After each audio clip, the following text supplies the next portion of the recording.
छलावे की रात ट्रेन मुंबई से दिल्ली के लिए रवाना हो गई थी। पर काशी के माँ बाप को नहीं पता था कि उन्हें एक रात जयपुर में भी बितानी पड़ेगी, जो शायद उनकी जिंदगी की सबसे भयानक रात होगी। ये बात तब की है जब 14 साल का काशी मुंबई में अपनी फैमिली के साथ रहता था। काशी के माँ बाप रमा और संजीव दोनों दिल्ली के रहने वाले थे और वो दोनों शादी के बाद काम के सिलसिले में मुंबई शिफ्ट हो गए थे। काशी दिल्ली बस एक ही बार गया था, जब वो 5 साल का था।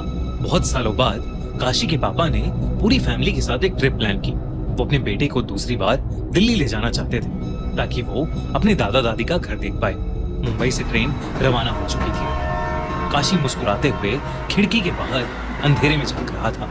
उसकी माँ रमा उसके पास ही सो रही थी। सोते हुए रमा को एक सपना आया। अपने सपने में रमा को अपना छोटा बेटा नितिन दिखा। ये बात बहुत अजीब थी क्योंकि अपने छोटे बेटे नितिन को याद करना रमा बहुत पहले ही छोड़ चुकी थी। चलती ट्रेन में सो रही रमा के माथे से पसीना बहने लगा और एकदम से उसकी आंख खुल गई। काशी के पापा संजीव ने जब अपनी बीवी रमा को देखा तो वो बहुत घबराई हुई लग रही थी। संजीव ने पूछा कि उसे अचानक क्या हो गया है, पर रमा ने किसी को कुछ नहीं बताया और चुपचाप खिड़की की तरफ मुंह करके बैठ गई। कुछ ही देर में ट्रेन जयपुर स्टेशन पर रुक गई, लेकिन ट्रेन में कुछ टेक्निकल परेशानी आ गई थी, जिसकी वजह से सारे पैसेंजर्स को जयपुर में ही उतरना पड़ा, जिनमें काशी और उसकी फैमिली भी थी। काशी के पापा संजीव ने प्लान किया कि वो आज रात जयपुर में ही रुक जाएंगे और कल सुबह पहली ट्रेन से दिल्ली के लिए निकल जाएंगे। रात के करीब 12 बज चुके थे और बहुत अंधेरा हो चुका था। काशी के पापा ने रेलवे स्टेशन के पास ही एक होटल ले लिया। ऊपर चलकर जैसे ही काशी ने रूम के अंदर कदम रखा तो उसके सर में एक बहुत जोर का चुभने वाला दर्द शुरू हो गया। काशी ने सोचा कि ये मामूली सा सरदर्द होगा और इसलिए अपनी माँ को बिना बताए वो बिस्तर पर सोने के लिए लेट गया। काशी और उसकी माँ रमा एक रूम में सो गए और उसके पापा दूसरे रूम में, लेकिन रमा को नींद ही नहीं आ रही थी।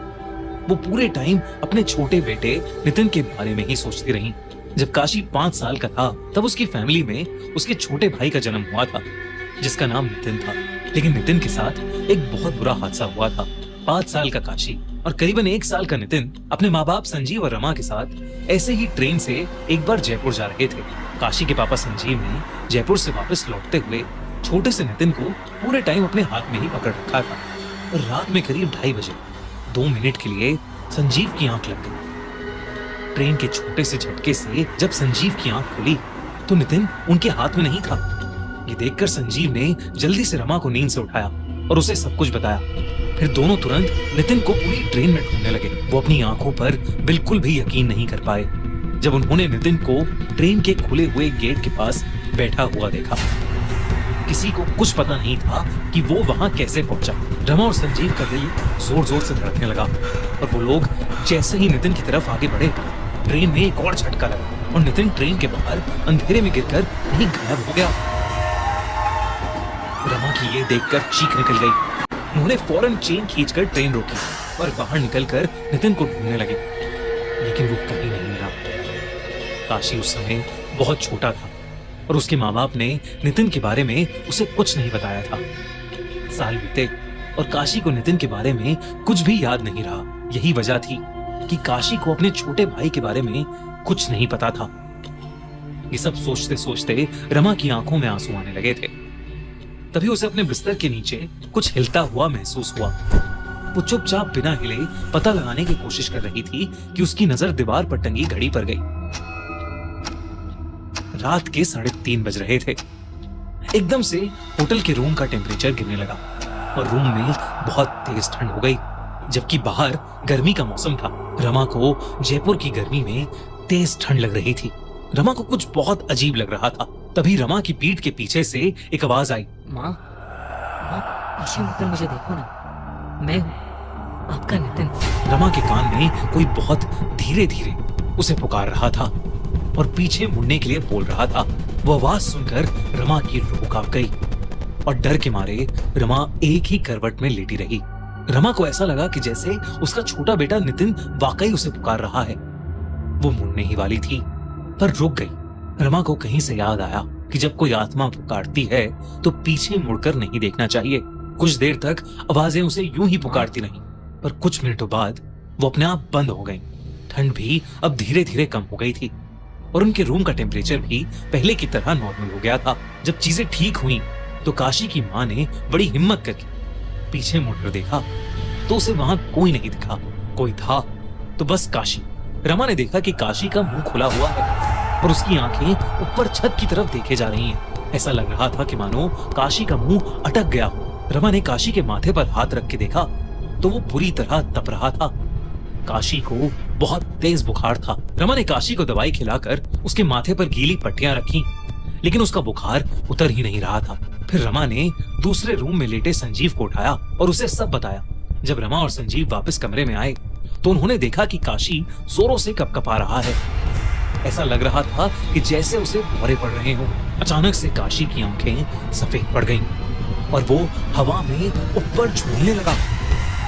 और तभी किसी बहुत ही छोटे बच्चे की हंसने की आवाज पूरे कमरे में गूंजने लगी। कमरे की सारी लाइट्स जलबुझ करने लगी, वो लाइट्स भी जिन्हें कभी ऑन किया ही नहीं गया था। रमा और संजीव को कुछ समझ नहीं आ रहा था। संजीव जल्दी से होटल स्टाफ को चीखते हुए मदद के लिए बुलाने लगा। जैसे ही होटल का स्टाफ वहां आया वैसे ही काशी बेजान होकर बिस्तर पर गिर पड़ा और सारी लाइट्स ने भी जलबुझ करना बंद कर दिया। जब रमा काशी के पास गई तो काशी की आंखें बंद थीं। वो बिल्कुल भी रिएक्ट नहीं कर रहा था, इसलिए वो लोग तुरंत उसे पास के हॉस्पिटल ले जाने लगे।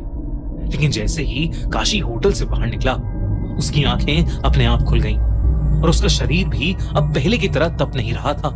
काशी को ज्यादा कुछ तो याद नहीं था, लेकिन उसने बताया कि उसे एक छोटा बच्चा अपने रूम की खिड़की पर बैठा दिखाई दिया था। उस रात रमा और संजीव काशी की ये बात सुनकर बहुत ज्यादा घबरा गए थे। किसी तरह उन्होंने पास के हॉस्पिटल में ही वो रात काटी और सुबह होते ही वो बस से दिल्ली के लिए निकल गए। काशी अब बिल्कुल ठीक था। ऐसा लग रहा था कि जैसे उसे कभी कुछ हुआ ही नहीं था। दिल्ली पहुंचने पर संजीव, काशी और रमा एक पंडित के पास गए और उन्होंने पूरी कहानी उन पंडित को बताई। पंडित ने काशी के माँ बाप को बताया कि कल जो भी रूम में आकर रमा को पुकार रहा था वो उनका छोटा बेटा नितिन नहीं था, बल्कि कोई और आत्मा थी जो उनकी दुख भरी याद का फायदा उठाकर अपना काम करवाना चाहती थी। उन्होंने काशी के सर पर हाथ फेरकर मुस्कुराते हुए बोला कि अब उन्हें कोई परेशान करने नहीं आएगा। पंडित ने आखिर में काशी के माँ बाप को अलग से भी बोला कि उनके छोटे बेटे नितिन की आत्मा अब भी उनके साथ है और हमेशा उन तीनों की रक्षा करती है।